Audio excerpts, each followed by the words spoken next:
más o menos, o si quieres aproximadamente, cuando lo veas. Y luego... ¿Dónde vas a estar tú? Yo estoy aquí para recibir. Claro, ¿vas a estar aquí o vas a salir? Estoy aquí. Vale, tú si ves que me alargo me avisas. Exacto, perfectamente. Calcula sobre... O sea, 3/4 de hora. 3/4 de hora, sí. Vale. Para casi terminamos ya y media cerramos. Lo intentaré, pero si tú ves que me alargo, Vale, sin ningún problema. Sí, yo te digo perfectamente. Que me enrollo mucho. Exacto, bien. Muy bien.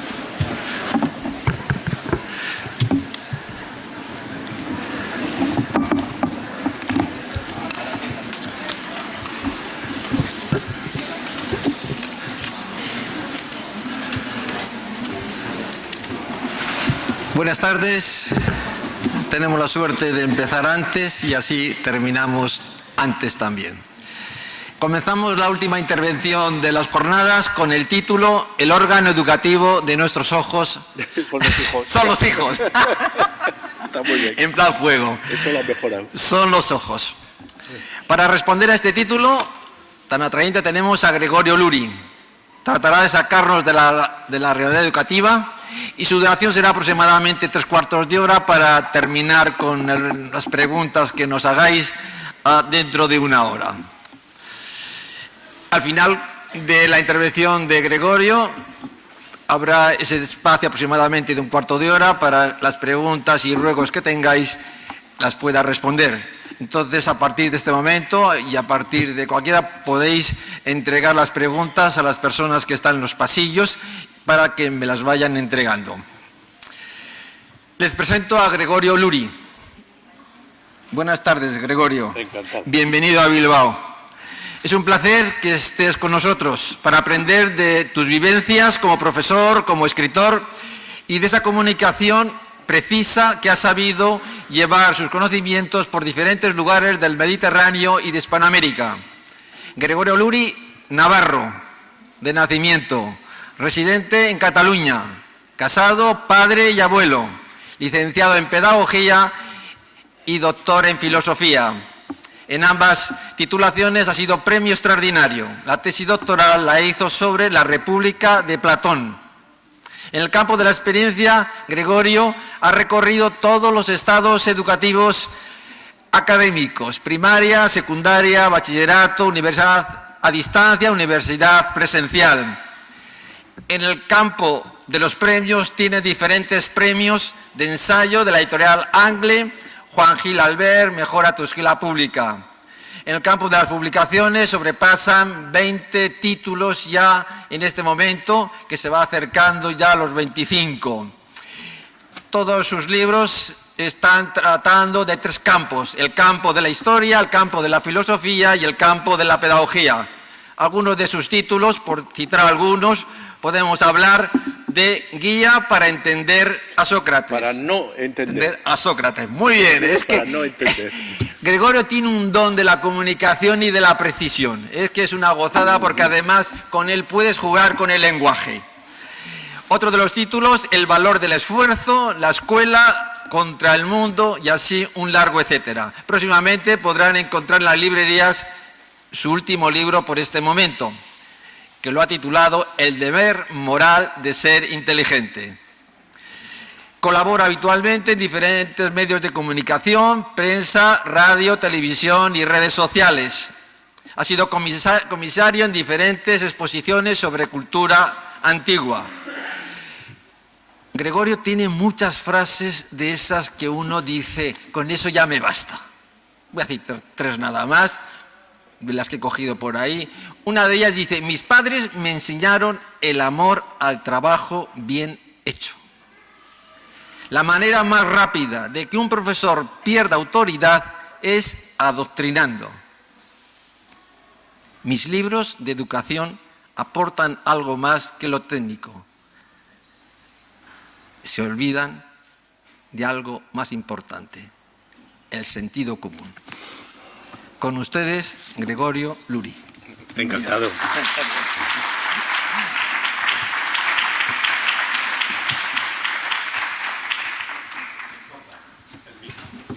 Voy a hablar desde aquí. Sí, mucho mejor desde aquí, a pesar de un foco que hay ahí, que es un incordio. Buenas tardes a todos. A pesar de que han dicho que con 3 frases ya había suficiente, espero que no, que dé tiempo para un poco más. A ver, de verdad, con toda honestidad, muchas gracias por esta invitación. Hago una confesión absolutamente sincera. Recorro muchas convenciones, congresos, actos de todo tipo. Algunos son académicamente muy relevantes, otros menos, pero eso es lo menos importante. Cuando uno se va de un congreso, lo que se lleva impregnado con él son las caras de las personas que han asistido. Desde que he entrado aquí he visto unas miradas, una luz, unas caras de satisfacción, un tono de alegría, de fraternidad, que eso quiere decir que algo estáis haciendo realmente muy bien y, por lo tanto, enhorabuena. Bien, comienzo ya directamente. Primero, quisiera corregirme el ligero anacoluto que hay en el título. Quizás hubiera sido mejor decir que el órgano educativo es la mirada más que los ojos. En fin, claro, yo vengo aquí a hablar de familias, de educación, y creo que, y especialmente del tema que que voy a intentar desarrollar, es básicamente el siguiente, que no aprendemos de los consejos, sino de los ejemplos. Todos nosotros hemos estado bombardeados con las mejores intenciones, con una gran cantidad de consejos. A la hora de la verdad, y eso lo vemos sobre todo a medida que van pasando los años, nos damos cuenta de cuánto nos han influido determinados comportamientos de nuestros padres y cómo de los consejos, pues bien, ya sabemos que estaban hechos con la mejor intención, pero honestamente ni nuestros hijos aprenden mucho solo de nuestros consejos, ni nosotros de nuestros padres, ni nuestros padres de nuestros abuelos. Claro, si voy a hablar del ejemplo y del valor del ejemplo, lo lógico es que primero diga cuáles son mis títulos para hablar de esta cuestión. Y además ustedes deberían exigírmelo, porque de la misma forma que si van a hacerse una casa, intentarán saber si el arquitecto o el aparejador que han contratado pues construye bien o se le hunden los edificios, o si van a un dentista, pues que el dentista es una persona competente. Cuando va alguien a hablar de familias y además me voy a meter en sus casas sin conocerles para nada, no sé quiénes son ustedes, qué problemas tienen, y voy a comenzar a decir cosas sobre lo que hay que hacer, ¿qué títulos me permiten a mí inmiscuirme en las familias de los demás para, dando consejos sobre que lo importante no son los consejos sino el ejemplo? Hoy que hay aquí una paradoja. Pues bien, yo me considero titulado, doctorado en esta cuestión y voy a explicar en qué consiste esto. Miren ustedes, honestamente, yo estoy muy lejos de ser un padre perfecto. Más aún, si hiciera el listado de todas las meteduras de pata, de todas las incorrecciones, de todas las conductas de las que me siento avergonzado, pues sería, por supuesto no voy a entrar aquí a detallarlas, sería muy largo. Sin embargo, un día, resulta, un paréntesis, que tengo la inmensa suerte de que mis hijos viven en el mismo pueblo que yo, están casados, tienen sus propios hijos y les gusta venir a comer a casa los sábados y los domingos. Y un día, mientras yo estaba trasteando en la cocina, oía las risas a carcajada limpia de mi hijo y de mi hija. Y creo que no ser el único padre de aquí que tiene el oído fino a la hora de ver de qué están tramando sus hijos. Me puse a escuchar. Se estaban riendo los puñeteros de ellos de mí. De hecho, estaban haciendo una relación minuciosa de todos aquellos momentos menos memorables de mi vida como padre. ¿Te acuerdas aquella vez que íbamos en el coche y se paró en el arcén y dijo que, no sé, nos baja? En fin, un listado largo. Pero mientras ellos se iban riendo, yo sentía una placidez y una felicidad enorme, porque llegué a la conclusión de que si todo lo que había hecho mal como padre estaba dando motivos para la ironía y no parecía haber dejado ninguna herida sangrante, pues es que era un padre cojonudo. Y además creo que básicamente es eso, es decir, si lo que has hecho mal, que son muchas cosas, pues resulta que después, con el paso del tiempo, son elementos y anécdotas de la ironía de tus hijos, pues creo que puedes estar orgulloso de tu papel como padre. Por lo tanto, digamos, y intentaré razonar un poco lo que ahora les voy a decir, me siento orgulloso de ser un padre sensatamente imperfecto. Y después intentaré justificar qué quiero decir con esto. Bien, si hablo o me interesa tanto y cada vez más y cada vez me dedico más a hablar con los padres porque considero que en estos momentos hay una cierta, no sé si la expresión les parecerá fuerte, pero la digo consciente de su sentido, creo que hay una cierta neurosis entre los padres jóvenes. Y creo también básicamente que todo lo que pueda consistir en ayudarles a bajar la tensión, a convencerles de que ellos no han descubierto la familia, es decir, que la familia es un invento que ya tiene unos cuantos siglos y que, bueno, pues hemos llegado hasta aquí, hemos llegado hasta aquí. Y que conviene, pues eso, no vivir la paternidad con unas tensiones excesivas, pues me parece importante hacerlo. Ahora bien, creo también honestamente que los padres modernos, los padres jóvenes, tienen motivos más que sobrados para sentirse preocupados, para sentirse inquietos, para sentirse inseguros de muchísimas cosas. Intentaré hacer una relación muy somera de estos motivos. Si quieren, después podemos entrar en cualquiera de ellos. ¿Qué motivos o qué causas o qué elementos están influyendo en esa neurosis o explican las razones de esa neurosis paterna? Primero, el hecho de que vamos todos corriendo detrás del viento de lo moderno, porque aquí todos queremos ser modernos e innovadores. Tanto es así que en el lenguaje coloquial de todos nosotros, estoy hablando sociológicamente, lo moderno ha sustituido a lo bueno. Es decir, lo moderno, que etimológicamente es lo odierno, lo de hoy, lo del día de hoy, una referencia cronológica, se ha cargado axiológicamente y hoy, si algo es moderno, no necesitas justificar que además sea bueno, se da por hecho. Más aún, si a alguien le dices que está equivocado, te puede decir, bueno, es mi opinión. Si le dices que está anticuado, corres el riesgo de que se enfade. Es decir, hay un peso de lo moderno, tenemos que estar a la última, porque en lo último está la verdad, que es uno de los elementos que explican esta neurosis. Segundo elemento, pues miren ustedes, hasta hace unas décadas los niños los traían las cigüeñas, y la cigüeña ya se sabe que es caprichosa, llegaba un día, pegaba en el cristal y un niño. Ahora los trae las agendas. Es decir, en el sentido de que pues se programa, y no estoy intentando valorar en sí mismo este hecho, ¿no? Pero se programa, pues nos vendría bien para la primavera de dentro de 2 años tener al siguiente niño. ¿Qué es lo que ocurre? Ocurre que, y además tenemos ahora ya, creo yo, suficientes estudios como para poder sostener la conclusión que voy a decir ahora, ocurre que a medida que se ha incrementado el sentido de la libertad de los padres, se ha incrementado también el sentido de responsabilidad. Precisamente porque esos niños han sido programados para llegar cuando han llegado, los padres se sienten hiperresponsables de todo lo que les pase. Tercer elemento.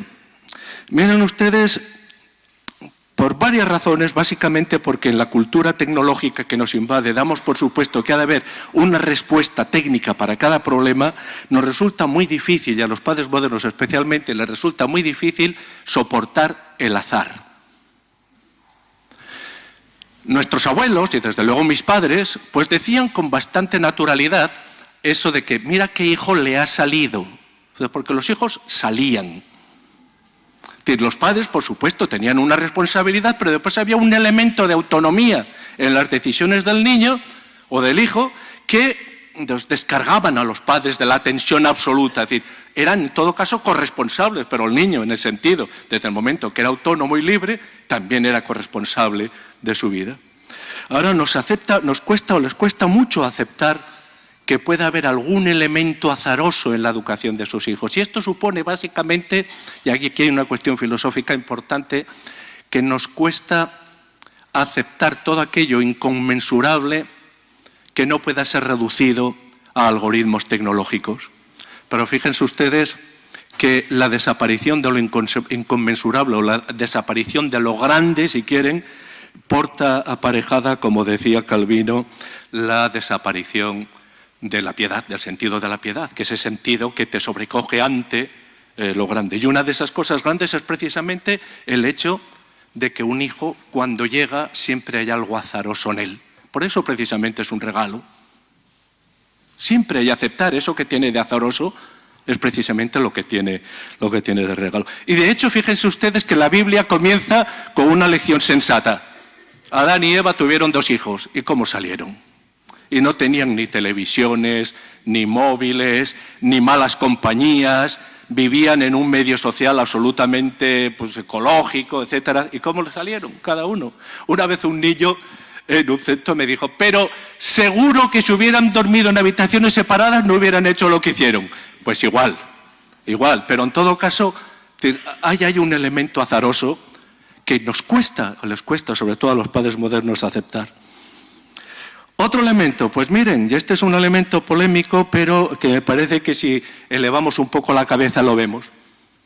Nos estamos encontrando con que las madres han salido de casa pues a hacer 1000 actividades y los padres no han entrado. Y la pregunta es, ¿y se les espera? Lo dejo así.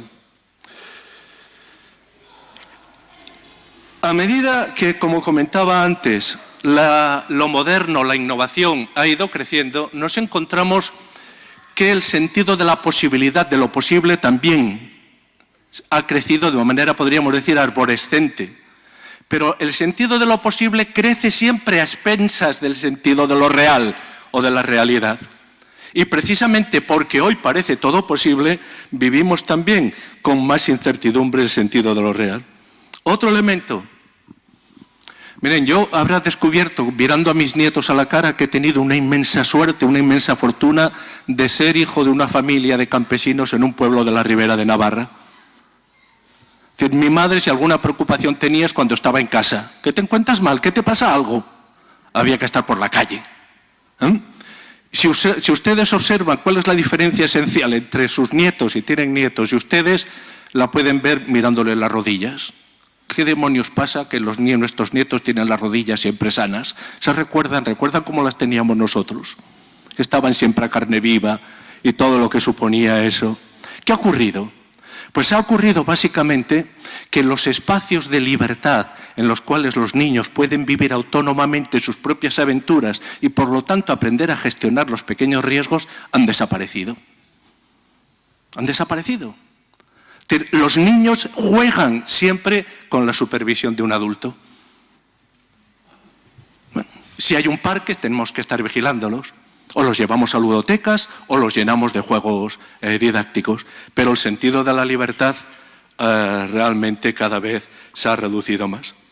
Otro elemento, el fenómeno espectacular y sobre el que hemos reflexionado poquísimo del crecimiento enorme de la cultura adolescente. Adolescentes ha habido siempre. Si leen ustedes los diálogos de Platón se encontrarán con reflexiones al respecto. Lo que es nuevo es la cultura adolescente. Es decir, un medio cultural que se nutre de su propio lenguaje, de sus propios gustos, de su propia música, de su propio vocabulario, de sus propios modelos que se consideran válidos a imitar. Esto es un fenómeno nuevo, la primera vez que se analiza es James Coleman en los Estados Unidos a mediados de los 60. ¿Pero qué ha ocurrido? Ha ocurrido que la cultura adolescente va creciendo. De hecho, cuando James Coleman analiza el fenómeno de la emergencia de la cultura adolescente, dice, uno de los elementos que más han contribuido al crecimiento, a la aparición y crecimiento de la cultura adolescente es la misma educación universal y obligatoria. Porque hemos creído que sacándolos de casa y reuniéndolos en un ambiente culturalmente neutro, podríamos compensar las deficiencias familiares. Y al juntarlos, hemos dado lugar, dice él, no lo está valorando, simplemente desde un punto de vista sociológico lo está constatando. Hemos dado lugar a esta cultura nueva. Cuando James Coleman analiza la adolescencia, está valorando pues los tupés, el rock and roll, la manera de vestir, pero poco más. Ni se le ocurre pensar que los adolescentes podrían consumir drogas o relaciones sexuales o cosas de ese tipo. ¿Pero qué ha ocurrido con el tiempo? Pues que las fronteras de la adolescencia parece que no paran de crecer. ¿Cuándo comienza hoy la adolescencia? Cuando yo estudiaba pedagogía, pues hablábamos de infancia, pubertad, preadolescencia, adolescencia. Hoy estamos viendo niños y especialmente niñas de 10 años que no solamente se visten como jóvenes y los padres los vestimos como jóvenes, lo cual en sí mismo no tiene por qué ser ni bueno ni malo, sino que comienzan a manifestar comportamientos clarísimamente tipificados hace unos años como adolescentes. Y por arriba, Cuando se acaba la adolescencia, seamos generosos, es que no estamos viendo comportamientos de personas de 40 años con rasgos caracteriales de los que también se consideraban adolescentes propios de la adolescencia hace relativamente poco. El fenómeno que tanto nos preocupa de las tecnologías, y además hay elementos también para que nos preocupe, porque antes de entender las consecuencias que pueda tener una tecnología ya no la han cambiado. Y vamos siempre detrás de las nuevas tecnologías, innovando antes de conocer sus consecuencias. El hecho de que la transmisión de la sabiduría adquirida, la sabiduría práctica adquirida por los padres, ya no se transmite de padres a hijos. En un pueblo agrícola aún puedes aprender de tus padres, pero hoy es más fácil que los conocimientos adquiridos por un padre los transmita al becario de la empresa que a su propio hijo. Es decir, hay una ruptura ahí en la transmisión. Bien, en resumen, otro elemento importantísimo, quizás el más importante de todos, la transformación radical del sentido del progreso y el miedo al futuro. No sé si recuerdan ustedes un libro de Delibes, Una delicia, Camino, en el cual están tres niños en un pueblo de Castilla. Y uno de ellos, pues les dice al final del verano, han pasado un verano de aventura en aventura, les dice que su padre lo va a enviar a estudiar. Los que recuerden lo que significaba eso en un pueblo agrícola, pues era ir a un instituto, encontrarlo donde fuese. A mí me tocó, yo acabé en Alsasua desde Azagra, que para mí era un trauma, porque recuerdo perfectamente que se reían de mí, de mi manera de hablar con el lenguaje de la ribera, cuando para mí era obvio que todos los que hablaban mal eran el resto, es decir, que hablaban un lenguaje extrañísimo, ¿no? En fin, eso era complicado. Pues bueno, pero no voy a entrar en eso, sino en la conversación que tienen. Están los tres amigos y uno dice, oye, que al acabar el verano voy a ir a estudiar. Y los otros le dicen, ¿estudiar para qué? Es que dice mi padre que así progresaré. Los otros, sí, ¿qué es de eso de progresar? Y ese niño da la respuesta exacta que para mis padres y para los padres de todos los de mi generación era obvia, evidente, elemental. Dice, progresar, dice mi padre, que es trabajar menos que él y ganar más. Eso era progresar. Ahora miramos a nuestros hijos o nuestros nietos, van a trabajar menos que nosotros y van a ganar más. Bueno, quiero decir con esto que ante los problemas reales que vemos en las familias, lo que creo que no podemos hacer nunca es dedicarnos a dar patadas a la realidad. Hay que pararse a pensar, a comprender cuáles son las causas reales, objetivas, que nos permiten pues, entender o explicar al menos lo que ocurre. Porque eso será el primer elemento que nos permitirá descargar tensiones. Bien, los retos están claros, ¿no? Los retos, hay que descargar esas tensiones. ¿Cómo? Pues lo primero que hay que hacer es lo siguiente. Si podemos ser una familia perfecta, no aspiremos a menos, seamos perfectos. Yo les voy a decir lo que creo que son las 5 características de una familia perfecta. Y les animo a ustedes a que si reúnen 3 de estas, vamos a ser más generosos, si se reúnen 2 de ellas, se consideren ustedes perfectos. ¿Sí? Es decir, ¿qué significa ser una familia perfecta? Pues bien, yo creo que para ser una familia perfecta, la primera condición imprescindible sería tener el segundo hijo antes que el primero. Eso ayudaría tanto a gestionar los problemas cotidianos. Si ustedes lo pueden conseguir, ya tienen un punto. Segundo, que los estados de ánimo fueran programables. Es decir, que pudiéramos coger el móvil y decir, a ver, estado de ánimo para mañana por la mañana. Cuando diga a mis niños que se levanten para ir al colegio, se levantarán saltando de alegría, cantando una canción de sonrisas y lágrimas, desayunarán, se ducharán, harán todo lo que tienen que hacer y irán a la escuela felices. Ay. Tercero, que podamos parar el tiempo, ¿no? Si tenemos un problema, detenemos el tiempo y consultamos con especialistas a ver lo que... En la práctica, sin embargo, resulta que la urgencia de los problemas que tenemos que resolver acostumbra a ser mayor que nuestra inteligencia para dar una respuesta exacta. Y hay que dar la respuesta ya. Siguiente, sería de una gran ayuda para ser una familia perfecta, y estoy convencido que también estarán de acuerdo con ustedes conmigo, que los niños nacieran con más sentido común que energía. ¿Cómo ayudaría esto? Pero resulta que los puñeteros de ellos nacen con mucha más energía que sentido común para controlarla, con lo cual si alguien tiene que poner sentido común, somos los padres, y eso cansa. Eso cansa. Estar todo el día poniendo sentido común, pues es agotador, ¿no? Ayudaría mucho también que fuese compatible tener dinero, tener hijos y tener tiempo libre. No me extiendo. Bien, si ustedes tienen 2 puntos de estos, enhorabuena, son familia perfecta, pueden salir aquí, los demás los felicitaremos, pero no les creeremos. Si no podemos ser una familia perfecta, y esto es lo primero que hay que tener en cuenta, si no podemos ser una familia perfecta, ¿por qué no aspiramos a lo que está debajo de la perfección? Y entonces algunos dicen, la imperfección, vale. No, lo que está debajo de la perfección es la imperfección sensata. Y hay que buscar la sensatez en nuestra imperfección. ¿Cómo gestionar con sensatez nuestras imperfecciones? Pues es, por una parte, lo que nos hace humanos y lo que nos permite pues, sobrellevar las cuestiones humanas con más o menos una mayor o menor dignidad. En todo caso, lo que yo tengo claro es que una familia sensatamente imperfecta es un chollo psicológico. Que quien tiene una familia normalica le ha tocado la lotería.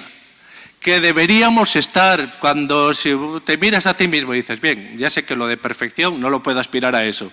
¿Estoy por debajo en la imperfección sensata? Sí, hay que celebrarlo. Hay que hacer una fiesta como mínimo mensual para celebrar que somos cojonudos. De verdad, os lo digo tal como pienso, que está muy bien como somos, que hay que celebrarlo, sin vivir ahí angustiados porque no todas las cosas nos salen cada día como, pues qué sé yo, determinados especialistas nos dicen que debería ser. ¿Qué es una familia, para comenzar a eso? ¿Qué es una familia sensatamente imperfecta? Yo diría que reúne como mínimo estas características. Primero, una familia sensatamente imperfecta es aquella que es capaz de gestionar sus neurosis cotidianas sin demasiados aspavientos. Doy por hecho que las neurosis cotidianas están allá.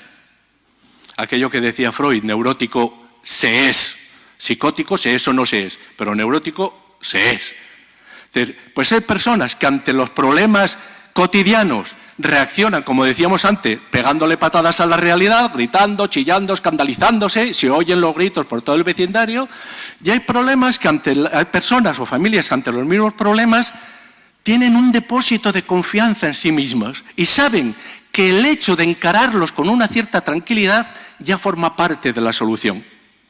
Por lo tanto, una familia sensatamente imperfecta es la que tiene confianza, suficiente confianza en sí misma, lo cual no quiere decir que tenga certeza en sus respuestas, sino confianza en sí misma como para no gestionar sus neurosis cotidianas con aspavientos. Segundo, miren, les voy a dar una definición muy pedante de familia, pero creo que ustedes me van a entender. Yo defino la familia como una comunidad interferente de copertenencia. Es decir, ¿eso a dónde vas? No sé si recuerdan un presidente del gobierno español que, hablando del derecho de las niñas, las hijas menores de edad a abortar, dijo, los padres no tenemos derecho a interferir en las decisiones de nuestras hijas. Yo creo que en una familia estamos todos para interferir en los otros. Es decir, que mis hijos hacen muy bien en interferir en mi vida, mis nietos ya están comenzando a interferir en mi vida y si ven algo que no les gusta, pues te miran con una cara como diciendo, ya yo no estás a la altura de lo que deberías y yo tengo derecho a interferir en la vida de mi mujer y mi mujer en la mía y todos somos una unidad de interferencia. ¿Por qué? Porque somos también una unidad de copertenencia. No solamente pertenecemos, sino copertenecemos, nos sentimos coperteneciendo mutuamente. Y eso hace pues, que lo que le pasa a uno le pasa a los demás. Y saber gestionar esa copertenencia y ese sentido de interferencia de una manera sensata, pues me parece que es la clave de muchísimas cosas. Bien, vuelvo al principio un poco, al ejemplo y la importancia del ejemplo. Si yo tuviera, no, lo voy a decir aquí, por lo tanto no hacía falta esa retórica barata. ¿En qué, desde mi punto de vista, se diferencia esencialmente el niño de una criatura, de una cría de un animal? Todos comienzan de la misma manera, pendientes del pecho de la madre. Todos comienzan pendientes del pecho de la madre. Pero el niño desde muy, muy, muy pronto lleva su mirada del pecho a los ojos, al rostro de la madre. Y cuando se olvida, ha crecido y se olvida del pecho, lleva la mirada de su madre con él de por vida. Hemos hecho algo extraordinario, ¿no? Nos hemos trasladado del pecho a los ojos, y esos ojos de nuestra madre los llevamos, forman parte de nuestra esencia, ¿no? En cambio, el animal, cuando abandona el pecho, se olvida de su madre. Bueno, eso quiere decir, el hecho de que llevemos con nosotros como algo esencial a nuestra identidad los ojos de nuestra madre, pues nos indica la importancia de eso que decíamos, la copertenencia, ¿no? La copertenencia y la importancia de la conducta de los otros a la hora de entendernos y definirnos a nosotros mismos. Yo diría además que precisamente porque lo que se llama el apego en psicología, porque nuestra identidad ha comenzado en ese traslado de la mirada del pecho a la cara de nuestra madre, sabemos que hay algo en nuestra madre que si no nos lo proporciona ella, no nos lo va a proporcionar nadie. ¿Qué es eso? Yo no sé, ahora les voy a hacer una confesión, no sé si estarán de acuerdo conmigo, pueden perfectamente no estarlo. Yo en todo caso sé que en mi vida familiar, gracias a mi mujer, yo tengo experiencia de lo que es el sentido de la realidad. Si no, volaría, sobre mis sueños y estaría siempre por las nubes. Creo además que si en alguna casa alguien pronuncia eso de un día es un día, vamos a tirar la casa por la ventana, y alguien dice, sí, pero acuérdate que hay que comprar zapatos al niño, todos sabemos quién es el padre y quién es la madre. Hay un sentido de la realidad precisamente porque esa inmediatez del contacto de la mirada crea un ámbito de copertenencia extraordinario. La madre... El otro día escuchaba a un humorista argentino que comentaba lo siguiente, decía que un amigo suyo, pues que era un señor muy mujeriego, que tenía muchas facilidades para salir con distintas señoras, pero que tenía problemas a la hora de decidirse por una. Y el amigo le decía, es muy fácil, quédate con la mujer que te mime cuando estás enfermo, que te cuide cuando estás enfermo. Quédate con la mujer que te arrope cuando estás dormido. Quédate con la mujer que te quiere cuando estés gordo. Quédate con tu madre. Pues sí, ¿por qué? Porque mirad, la familia podemos hacer muchas alabanzas sobre la familia, pero hay algo, es que hay auténticos milagros en la familia, pero esos milagros cotidianos que como pasan delante de nuestros ojos no somos conscientes de la importancia que tienen. Es el único lugar que nos quieren por haber llegado y nos quieren de manera incondicional, y eso que desde que llegamos no hacemos más que dar guerra. Y nos quieren de manera incondicional, los padres a los hijos, porque a nuestro marido o a nuestra mujer la queremos de manera condicional, exigimos algo a cambio. Mi madre decía con razón que la sangre no es agua. Sí, a nuestras parejas les exigimos una corresponsabilidad, no les vamos a permitir. Y si pasan ciertos límites, hasta aquí hemos llegado. Nuestros hijos podrán pasar todos los límites habidos y por haber y siempre serán nuestros hijos. Bueno, el hecho de que la familia sea ese refugio de amor incondicional, precisamente en una sociedad en la que nos valorarán básicamente no por ser quienes somos, es que la familia nos valoran por ser nosotros. Y en la sociedad nos valoran honestamente por lo que sabemos hacer. Porque ustedes me querrán mucho a mí, pero si ahora doy una charla que es un desastre, dirán, este muchacho no vale nada, nos ha timado. Y si van a un mecánico, pues lo valorarán por lo que sabe hacer. Y si llaman a un lampista, y cuando vuelven, un fontanero, y cuando vuelven a casa se encuentran pues que está todo inundado, no dirán, sí, bueno, es un chapuzas, pero qué buena persona es. Porque no hay suficiente. Estás exigiendo un saber hacer. Pues bien, el único lugar en el que nos quieren incondicionalmente por ser nosotros es nuestra casa. Y aún hay gente que se permite el lujo de poner en cuestión a la familia. Pero sí es un milagro y es un milagro esencial. Además, pasa una cosa que es muy curiosa y que eso forma parte también del ADN del cristianismo. Miren ustedes, Amarse es más importante que entenderse. Porque y además ocurre una cosa, que solamente cuando amas a una persona ves en ella aspectos que si no la amas te pasan desapercibidos. Ortega y Gasset, en uno de sus textos más bonitos, que es una reflexión sobre el amor, dice: en contra de lo que se suele decir que el amor es ciego, lo hemos dicho muchas veces o lo hemos oído, que habrá visto en fulanito de tal, o que habrá, siendo una niña tan mona, que habrá visto en tal. Ortega y Gasset dice: eso solamente lo dices tú porque no estás enamorado. El amor es clarividente y proyecta en la persona amada una luz que hace que sobresalgan virtudes que si no estás enamorado no los ves. Pues bien, precisamente porque la familia es esa unidad de interferencia y de copertenencia, pues sobresalen muchísimas virtudes que fuera de la familia no se ven. Por cierto, aquí podríamos hablar largo y tendido de todos los que han intentado separar el eros griego del ágape cristiano, de la caridad cristiana. Es una tontería, a mi modo de ver es una tontería inmensa. Bien, voy a hablar del padre, y cuando estoy hablando de la madre y estoy hablando del padre, pues obviamente en el tiempo que tengo estoy hablando de dos tipos que admiten muchísimos matices en los que no voy a entrar. En todo caso, me parece mucho más noble hablar de la excepción, respetándola al máximo, pero hablar de la excepción desde la norma, que hablar de la norma desde la excepción. Miren, yo creo que vivimos un tiempo tan extraño que a los padres se nos perdona hoy todo, excepto que no seamos madres. Y eso no supera. Eso no supera. Es decir, que hay algo que ves que tu mujer puede dar a tus hijos y a tus nietos que no se lo puedes dar tú. Y eso no quiere decir que lo que des tú sea menos valioso o sea menos relevante, sino que hay una complementariedad esencial. No sé si saben que en la psicología freudiana se hablaba insistentemente del complejo de Edipo, que era el complejo de un niño, que es el complejo del niño que ve al padre como competidor del cariño de la madre y entonces desarrolla pues una conducta de celos o de competencia con el padre.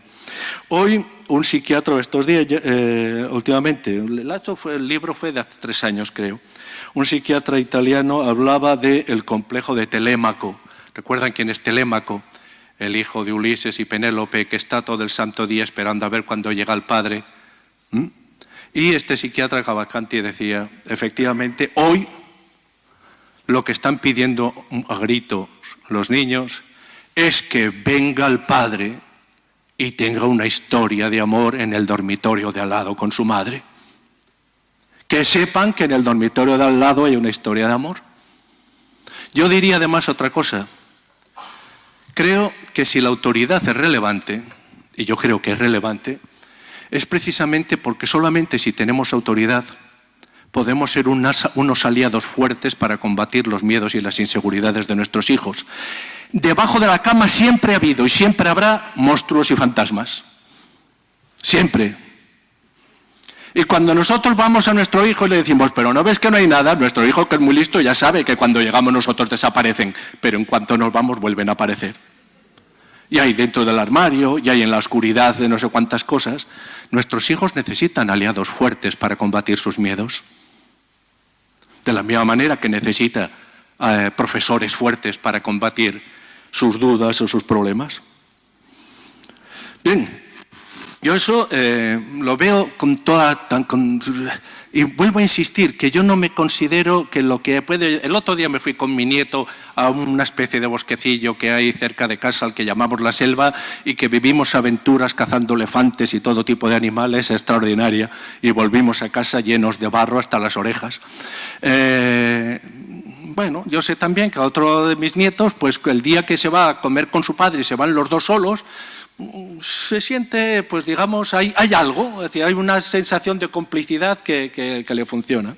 Y yo sé por experiencia que en la pareja funciona siempre una especie de vasos comunicantes, de tal manera que cuando uno ve las cosas más negras, el otro que ve lo que ocurre desde la perspectiva del pesimista, enseguida se da cuenta que no es para tanto.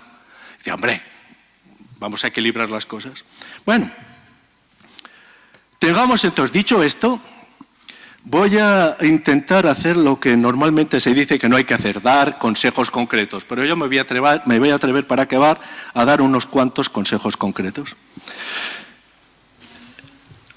Pasemos de los grandes principios a los grandes detalles. El otro día en un centro, en una escuela, les decía que si querían solucionar los problemas que tenían que poner, en una escuela cristiana, tenéis que poner en el patio un altarcito al ángel de las pequeñas cosas. Y me decía, ¿eso qué es? Digo, es que es esencial. Tenéis que decir, aquí se necesita una vela encendida al ángel de las pequeñas cosas, porque siempre lo relevante está en los detalles. Frente al imperio creciente de lo que yo llamo las palabras beatas, hace falta lo que yo llamo reivindicar las palabras mágicas. ¿Cuáles son las palabras beatas? Autonomía, pensamiento crítico, creatividad, innovación. ¿Por qué las considero beatas? Porque miren ustedes, todo el mundo está defendiendo la autonomía. Todo el mundo da por supuesto que el objetivo de la educación es la autonomía. Y cuanto más fomentamos la autonomía, más crecen todo tipo de terapeutas y especialistas en reparadores del alma, en reparaciones del alma. Algo pasa aquí con la autonomía personal que si la abandonamos por un sitio necesita una compensación por otro. ¿Por qué considero que el pensamiento crítico es un término beato? Porque si no somos rigurosos con él, y yo creo que es más importante el pensamiento riguroso que el pensamiento crítico, acabamos legitimando cualquier tipo de estridencia simplemente porque es mía.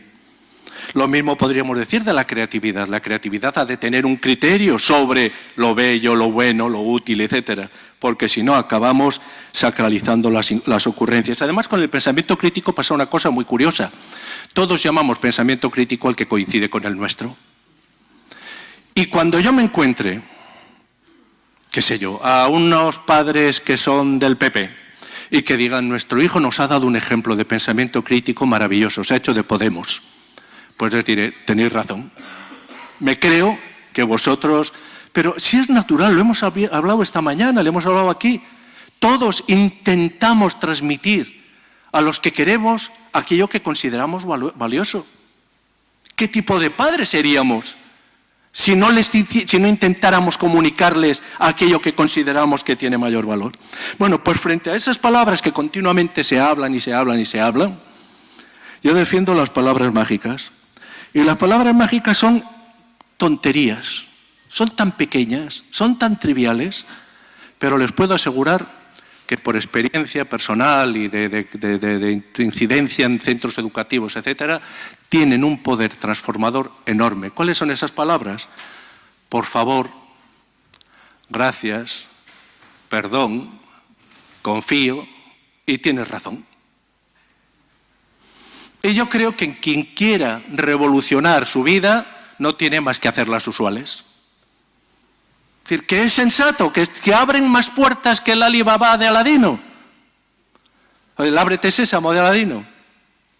Y por lo tanto, si abren puertas y nos ayudan a establecer relaciones y a hacer la vida más fácil, es poco sensato no utilizarlas. Creo en este sentido que lo que tenemos que hacer es hablar muy poco de valores. Mira que estamos continuamente inundando nuestros discursos de la importancia de los valores. Y creo que en las familias tenemos que hablar más de esto, los Pérez no lo hacemos. ¿Por qué? Porque los valores viven muy bien allá en el mundo etéreo de los valores. Mientras esto, los Pérez, no lo hacemos, primero nos compromete a todos en el respeto a una conducta y segundo, nos compromete a hilar fino, porque todo principio ha de someterse a algún criterio prudencial en la práctica.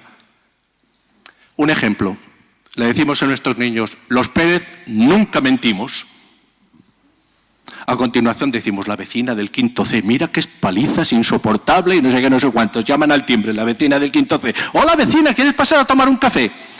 Nuestro hijo va a ver, hombre, ¿cómo se casa todo esto? Pues tiene que casarse diciendo que efectivamente mentir está mal, pero que todos esos principios hay que gestionarlos en una situación específica con prudencia. Insisto en lo de sensatamente imperfectos. Creo que cada vez es más importante, le voy a hacer una confesión que quizás sea impertinente, pero os la voy a decir. Me ha dolido dos cosas que se han dicho esta mañana. Una, cuando se ha hablado del machismo como si fuese una adherencia que todo hombre lleva adherida al alma por el mero hecho de ser hombre. Y se ha obviado que ese machismo criminal se manifiesta de manera diferente en los distintos tipos de familia.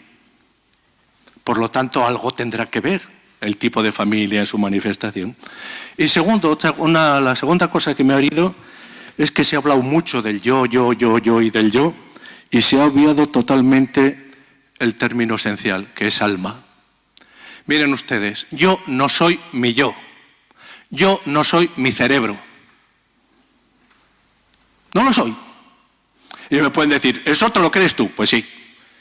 Porque además los principios se valen no tanto por lo que tengan de rigor estricto científico, sino por el tipo de personas que son capaces de crear.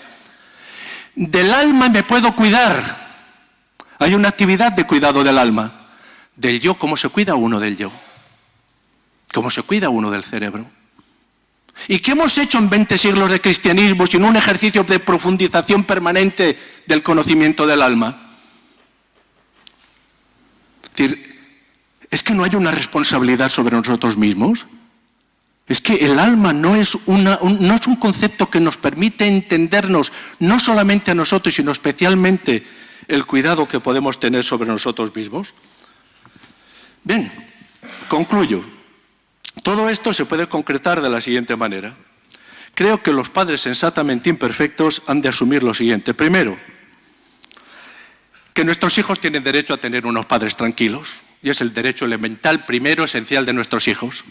Porque esos padres que con la mejor fe y la mejor voluntad están todo el santo día corriendo detrás de sus hijos, porque eso lo conozco más bien en Barcelona, que viven en una punta, los han matriculado en otra punta, después tienen gimnasia en otro extremo, después tienen que ir al centro de la clase de inglés, están todo el santo día corriendo detrás de sus hijos y te dicen, es que me preocupo muchísimo, les dedico tanto tiempo, ¿y qué importa eso si no le dedicas tiempo de calidad?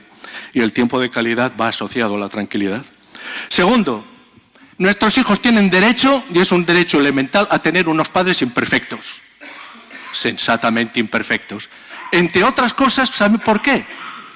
Porque hacerse adulto también quiere decir aprender a querer a los demás siendo consciente de sus imperfecciones. Por lo tanto, le podemos decir con toda tranquilidad a nuestro hijo, hijo mío, yo te quiero mucho y no porque sea ignorante de tus imperfecciones. Y si tú quieres hacerte un día adulto, tendrás que aprender a querer a los demás siendo plenamente consciente de tus imperfecciones. Por eso, la principal obligación, el principal deber, la principal virtud de los padres, la principal obligación, vamos a decirlo así, es quererse. Y voy a decir algo más, quererse sin necesidad de utilizar un lenguaje políticamente correcto. Diciendo eso que te sale del alma en ese momento. Porque, y eso no quita para que hoy estés manifestando pues la evidencia de que no puedes vivir sin tu mujer y mañana aparezca un portazo o esas respuestas, ya sabes tú lo que tengo, no hace falta que me lo preguntes, o todos esos silencios tan pesados. ¿Por qué? Porque lo que importa es la historia y la biografía de la vida familiar. Pero si nuestros hijos ven que somos capaces de querernos a pesar de nuestras imperfecciones, demonios, es que van a aprender. Es que hay otra lección más importante que esta, que descubrir que tú también puedes ser capaz de amar a alguien a pesar de sus imperfecciones y sobre todo que ahí afuera pueda haber alguien que te quiera de verdad a ti siendo consciente de tus imperfecciones. A mí no me parece moco de pavo.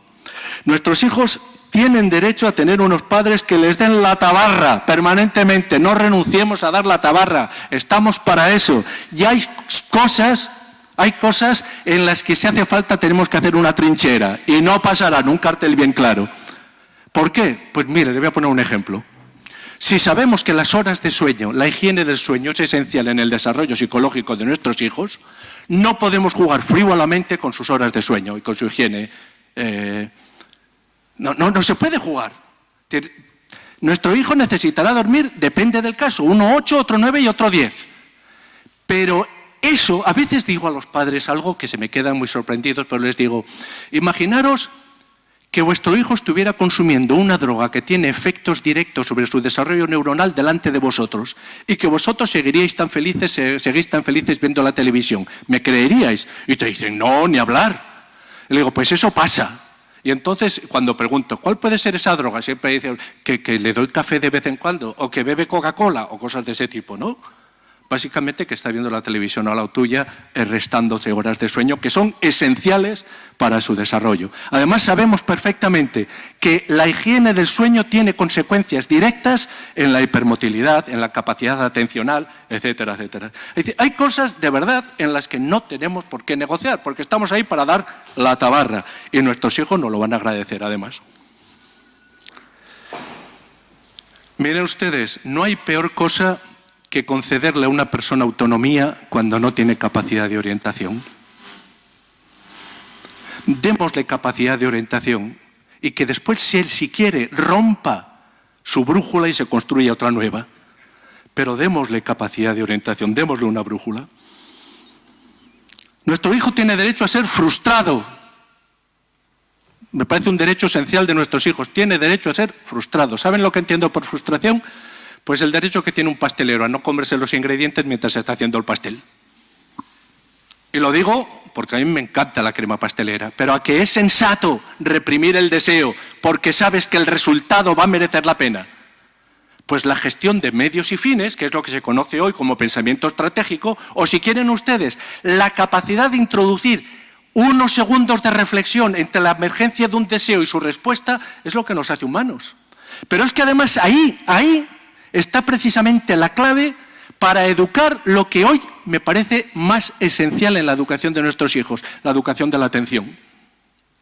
Aquí me tengo que alargar un poquito. ¿Me dejas? Sí, sí. ¿Por qué digo que es esencial la educación de la atención? Porque en contra de lo que se suele decir de que vivimos en la sociedad del conocimiento, vivimos en la sociedad de la información. Y la información no se transforma en conocimiento sin una actividad personal. La actividad personal, que quiere decir que toda esa información que tenemos circundante la tenemos que procesar para transformarla en conocimiento. Pero eso no se puede hacer si no tenemos criterios y no tenemos capacidad atencional. La atención es el nuevo cociente intelectual, es esencial. ¿Recuerdan ustedes las palabras de Jesús en el Evangelio de Mateo? Es cuando se está diciendo la parábola de los talentos, aquello que te lo lees al principio y dices, pero aquí Jesús está haciendo un atentado contra la equidad terrible. A quien tiene se le dará y a quien no tiene hasta lo que tiene se le quitará. Son palabras terribles. Hoy estamos en condiciones de entender perfectamente lo que quería decir Jesús. Se estaba refiriendo, créanme, se estaba refiriendo a Internet. En Internet, y eso, miren ustedes, en Internet, quien tiene capacidad atencional desarrollada encuentra un fondo de recursos inagotable. Quien tiene poca capacidad atencional, hasta esa poca que tiene, Internet se la devora. Nuestro hijo tiene derecho a aburrirse. Cuando llegamos a casa nos encontramos a nuestro hijo adolescente tumbado en el sofá con el mando a distancia, pasando... Me aburro. Hay padres, los padres que quieren ser perfectos, que inmediatamente se ponen el traje o el disfraz de dinamizadores culturales y comienzan a hacer planes a su hijo. Los sensatamente imperfectos lo miran y dicen, ¿te aburres, hijo? ¿Y a mí qué? Alguna responsabilidad tendrás que tener en tu vida. Nuestros hijos tienen derecho a demostrar que nos quieren cuando es muy difícil querernos. Por ejemplo, nuestro hijo ha salido de casa entusiasmado porque tenía 3 exámenes que creía que los llevaba muy bien preparados y un equipo de fútbol en lo que lo ponía iba a jugar de portero. Los exámenes le salen fatal, de portero le han metido 5 goles, además viniendo ha perdido el dinero que llevaba en el bolsillo y no sé cuántas cosas más. Llega a casa, se quita la mochila, se tiende en el sofá y os dice estoy agotado. Los padres perfectos, inmediatamente, o los que quieren ser perfectos, inmediatamente le preparan el baño con sales y aromas y no sé cuántas cosas más. Los padres sensatamente imperfectos le dicen, te comprendo también, hijo mío, porque llego yo tantos días así. Así que estás agotado, pero recoge la mochila. porque ahora es cuando se tiene que demostrar el plus de cariño que necesitamos la familia, porque somos una unidad de copertenencia. Yo llego muchos días agotado y no por eso dejo de hacer la cena. Los padres o nuestros hijos tienen derecho a que vean en nosotros no un modelo de sabiduría, porque eso tarde o temprano se desmorona, sino un modelo de aprendizaje. ¿Y qué quiere decir ser un modelo de aprendizaje? Pues básicamente que cuando no sabemos algo buscamos la información delante de él sin ningún complejo, que cuando queremos expresar algo intentamos buscar la palabra más adecuada que lo exprese con mayor corrección y que cuando nos equivocamos analizamos la razón de nuestro error. Bueno, en definitiva, concluyo todo esto con una historia para recuperar la idea de lo sensatamente imperfecto. Quizás no haya habido en la historia de la filosofía un filósofo con peor genio y que más detestara a la humanidad globalmente que Schopenhauer. Un día tiró a una vecina por el hueco de las escaleras porque, en fin, la importunó con no sé qué. Solo se jactaba de tener un amigo que era su perro, al que se llamaba Atman, y cuando se enfadaba con su perro, ¿saben cómo lo insultaba? Le decía humano más que humano. Detestaba a los hombres. Bueno, pero este hombre, Schopenhauer, cuenta una fábula que es con la que quiero acabar y dejárselo en todo caso como parábola para la meditación. Dice que en un día muy, muy, muy frío de invierno, gélido, vivían en su madriguera un grupo de puercoespines. Y como hacía tanto frío, pues intentaron juntarse los unos con los otros para darse calor. Pero lo hicieron con tanta pasión que se clavaron las púas y se hicieron sangre. Al sentir el daño que se hacían, se separaron de nuevo. Y de nuevo volvieron a sentir el frío. Y así estuvieron acercándose y alejándose hasta que encontraron la distancia justa. La distancia justa no está en ningún manual de autoayuda, no está en ningún libro de cómo educar niños felices, no está en ningún libro de cómo ser un padre perfecto. La distancia justa es lo que tenemos que encontrar nosotros en cada momento, porque solo nosotros sabemos cuántos puercoespines hay, cuál es la anchura de nuestra cueva, cuáles son las situaciones, y además pasa otra cosa, que la distancia justa nunca es estable. Cuando creemos haber contendido a nuestros hijos, van los puñeteros y te cambian, y hay que buscar a reequilibrar de nuevo la distancia. Es decir, el padre perfecto es el que tiene respuestas exactas para todos los problemas. Dejémoslo que viva en el mundo idético con las ideas de Platón. Los padres imperfectos son los que improvisan respuestas o simplemente no responden. Los padres sensatamente imperfectos son los que buscan continuamente el equilibrio correspondiente a cada situación. Es, si quieren, lo más difícil, pero es lo que nos humaniza. Esa es la tarea de los seres humanos. Muchas gracias.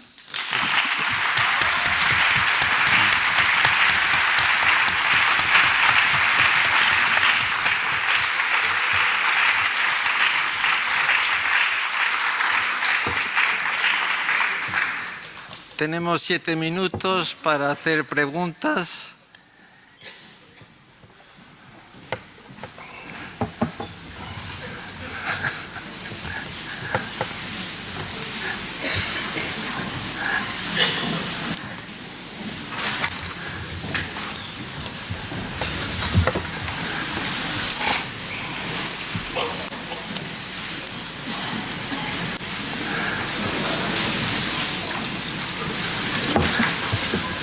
Se me ocurre una pregunta, no sé si para ocupar ya y con eso cerramos. Gregorio, tú como padre y abuelo, sí, a ver. ¿Qué les dirías a estas familias sensatamente imperfectas, abuelos y padres, para educar sin complejos? Pues primero, que no alquilen su responsabilidad, que no la pongan en manos de un especialista. A no ser, obviamente, que haya un problema real, serio, y entonces, ante un problema real, serio, todos necesitamos ayuda. Pero la mayor parte de los problemas cotidianos, pues son los problemas de eso que llamamos vida, que tiene un tono agridulce, a veces es maravillosa, a veces es menos, y además pues tiene todas esas tonalidades. La capacidad de mantener un tono medio, digamos, de sensatez en esos altibajos me parece esencial. ¿Por qué? Porque precisamente ahora que hay tantos vendedores de felicidad, yo creo que lo noble, y ya no digamos desde un punto de vista cristiano, no es tanto correr detrás de la felicidad como locos, que acabas agotado y la felicidad siempre corre más que tú, sino querer incondicionalmente la vida, a pesar de que la puñetera siempre nos pone alguna zancadilla y siempre se reserva alguna mala jugada. Todos tenemos experiencias, sabemos que nos vamos a encontrar en la vida con experiencias dolorosas, muy dolorosas, terribles, dramáticas. Se nos mueren los seres que más queremos, pero es que además hacemos como los puercoespines. A veces a los que más queremos también les herimos. Llevamos un poco como los puercoespines esas púas con nosotros y sin darnos cuenta cuántas veces hacemos daño a los que más nos quieren, ¿no? Es decir, a pesar de todo, yo creo que lo que tenemos que hacer es decir, mira, vida, ya sé que eres caprichosa y que cambias de humor con bastante facilidad, pero ¿sabes qué? No vas a poderte librar de mi cariño porque te voy a querer.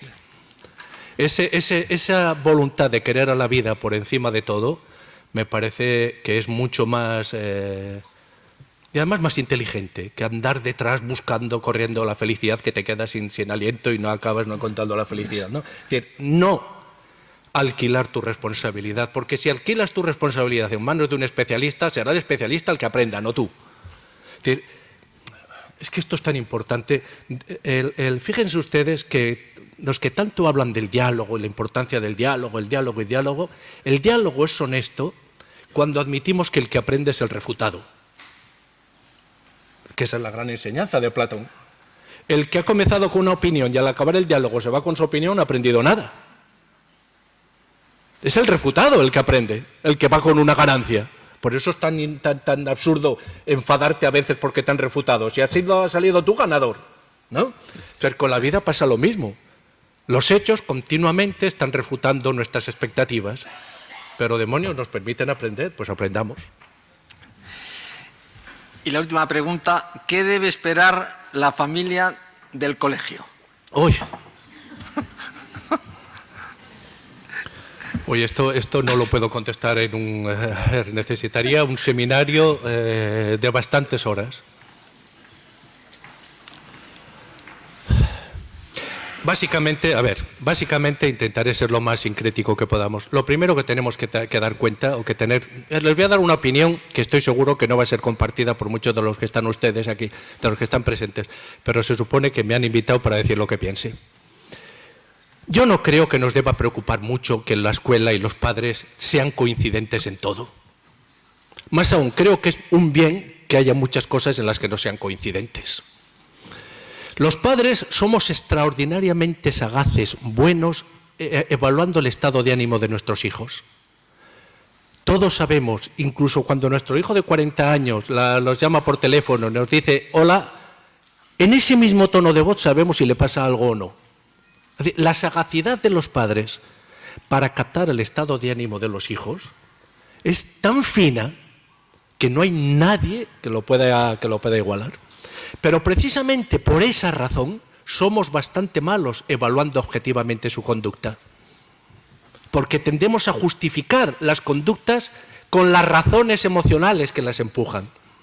Los maestros, precisamente porque su deber es querer a sus alumnos menos que nosotros a nuestros hijos, son más capaces de crear una distancia con ellos y evaluarlos objetivamente. Eso hace que muchas veces cuando nos encontramos con un niño y estamos hablando padres con un maestro sobre nuestro hijo, el maestro está diciendo, mira, pues ha hecho tal, y nosotros decimos, sí, hombre, pero es que ha tenido un desengaño o ha tenido no sé qué, estamos justificando con razones emotivas, ¿no? Entonces, sí, pero es que la ha hecho. La capacidad de ver a nuestro hijo desde ángulos distintos, sabiendo que todos pueden ser verdaderos y todos son complementarios, me parece que es esencial.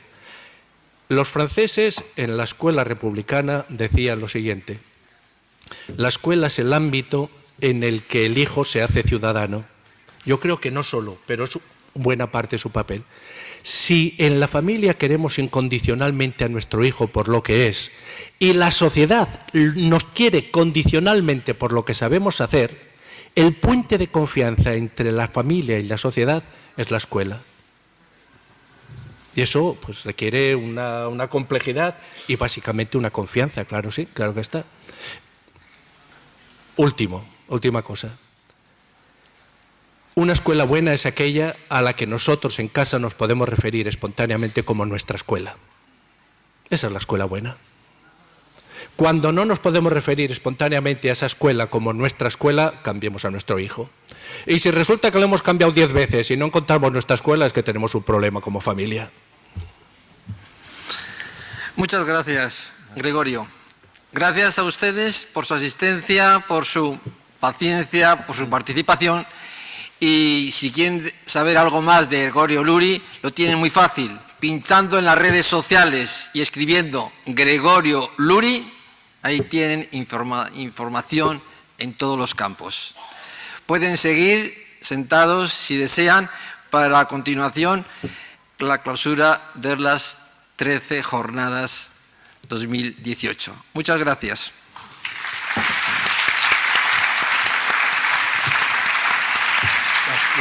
Bueno,